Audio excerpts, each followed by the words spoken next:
দেখেন গরুর পূজা কিভাবে শুরু হয় পৃথিবীতে প্রথম। মুসা আলাইহিস সালাম আল্লাহর সাথে সরাসরি কথা বলতেন। ওয়াকাল্লামাল্লাহু মুসা তাকলিমা, সুবহানাল্লাহ পড়েন। আওয়াজ তুলে সবাই বলেন সুবহানাল্লাহ। এখন বনি ইসরাইল হচ্ছে পৃথিবীর সবচেয়ে গোয়ার জাতি।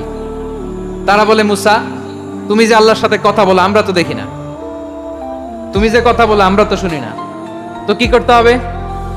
বনি ইসরাইল বলে আমাদের মধ্য থেকে 70 জন নিয়ে যাইতে হবে তোর পারে। ওরা আয়েশা যদি কয় হ্যাঁ আমরা শুনছি তাহলে বিশ্বাস করবো।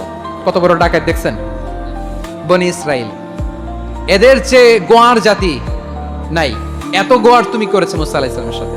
তুমি যে আল্লাহর সাথে কথা বলো আমরা তো দেখি, কি করব? 70 জন আমাদের বন্ধু বান্ধব যে যদি দেখে তারা বললে ওকে আস, 70 জন আস।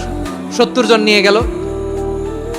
মুসা আলাইহিস সালাম হারুন আলাইহিস সালামকে খেলাফা দিয়ে গেলেন, আল্লাহ ওনাকে নবী বানালেন। মুসা আলাইহিস সালাম বললেন, হারুন খবরদার, বনি ইসরাইলের মধ্যে তাওহীদের বাণী প্রচার করবা, ঐক্য ধরে রাখবা, বিচ্ছিন্ন হতে দিবা না। চলে গেছে। এইদিকে বনি ইসরাইলের এক দুষ্ট লোক ছিল, নাম সামিরি। কি নাম? সামিরি। সে সবাইরে বলল তোমাদের স্বর্ণগুলো ফালাও। স্বর্ণগুলো ফেললো, বনি ইসরাইলের স্বর্ণগুলোকে গলিয়ে সে একটা গরুর বাচ্চা বানালো। গোবৎস। কিসের বাচ্চা? দেখেন গরুর পূজা কিভাবে শুরু হয় পৃথিবীতে প্রথম। গোবৎস পূজা, গরুর বাচ্চার পূজা কিভাবে?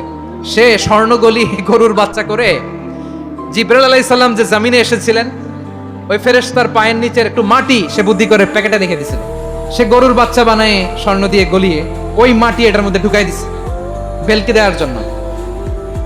স্বর্ণ দিয়ে বানানো গোবৎস গরুর বাচ্চার গায়ে যখন সেই মাটি ছুঁড়ে দেওয়া হলো, এখন বাছুরের ভেতর থেকে ভ্যাঁ ভ্যাঁ আওয়াজ আসতেছে। কি আসতেছে? সবাই তো অবাক। সামিরি বলে, আরে তোমরা যে 70 জন দিয়ে মুসা আলাইহিস সালামরে পাঠাইছো ওইদিকে, এত ঘুরতেছে, আল্লাহরে খুঁজে পায় না, আল্লাহ তো এটার ভিতরে ঢুকছে। নাউজুবিল্লাহ বলবেন না? তোমরা যে 70 জন দিয়ে পাঠাইলা, 70 জন নিয়ে মুসা আলাইহিস সালাম খালি ঘুরতেছে, আল্লাহরে পায় না। পাবে কেমনে? আল্লাহ তো, নাউজুবিল্লাহ, এটার ভিতরে সেজদা দাও। এই সেজদা দিয়ে গেল। আল্লাহর নবী হারুন আলাইহিস সালাম বললেন, খবরদার, এটা সুস্পষ্ট শিরক। আল্লাহ সব গুনাহ মাফ করে, শিরকের গুনাহ মাফ করে না। খবরদার, তোমরা থামো। কে শোনে কার কথা? এই যে যেমন এখন আপনারা আমার কথা শুনতেছেন না? শুনতেছেন?